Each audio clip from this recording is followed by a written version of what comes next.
তোমরা তো সবাই বলো যে বনুকে বকো না, বনু গুড গার্ল, ভালো মেয়ে, এত দুষ্টুমি করে ওকে বকতেই হয়। এখন বলছে মামা জানো অনেকদিন ধরে আমার শরীরটা খারাপ, মানে এখন পড়তেই যাবে, ওকে রেডি করছি।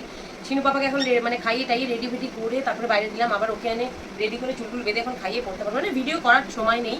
তো খুব দুষ্টু শোনা। বলছে আমার অনেকদিন ধরে পেটে ব্যথা, জানো মানে শরীরটা খারাপ, এসব বলছি। তাহলে বলো। আর শুক্রবার দিন ওর এক্সাম হয়েছিল, তো রেজাল্ট শুক্রবার। আর সেদিনকারের ভিডিওতে, আমাদের নতুন বাইকের ভিডিওতে আমি তোমাদেরকে বলে দিয়েছি 27শে জানুয়ারি, মানে শিনু পাপারও 27, তারপরে মানে সব 27শে মার্চ বলে দিয়েছি। সেটা দিয়ে অনেকে তোমরা দেখছি কমেন্ট করছো। অ্যাকচুয়ালি এই যে 7 মার্চ, আর আমি ভিডিওটা পোস্ট করেছি 8 মার্চে। লাইভ মুখ দিয়ে ভুল করে বেরিয়ে গেছিলো, কিন্তু আমি অনেকে রিপ্লাই দিয়ে দিয়েছি যে 7 মার্চ আর কি। তো আবার অনেকে কমেন্ট করছে 27শে মার্চ তো এখনো আসেনি, আমি জানি আসেনি। তো কী করবো, এত তাড়াহুড়োর মধ্যে এডিট করি, এডিট করারও সময় নেই, মানে ভিডিও ছাড়ার সময় থাকলেও এডিট করার সময় পাচ্ছি না। আর শিনু বাবাকে কোলে নিয়ে দুপুর 2:30টার সময় এডিট করি, ছাড়বো কটার ভিডিও দুপুর 3টের সময়, মানে খুব চাপের মধ্যে আছি এখন ওকে খাওয়াবো। 7:30 বাজতে আর 5-7 মিনিট বাকি, ওইটুখানির মধ্যে খাই টাইয়ে বাইরে পাঠিয়ে ঘরটা পরিষ্কার করবো। তো চলো পরে দেখা হবে, টাটা।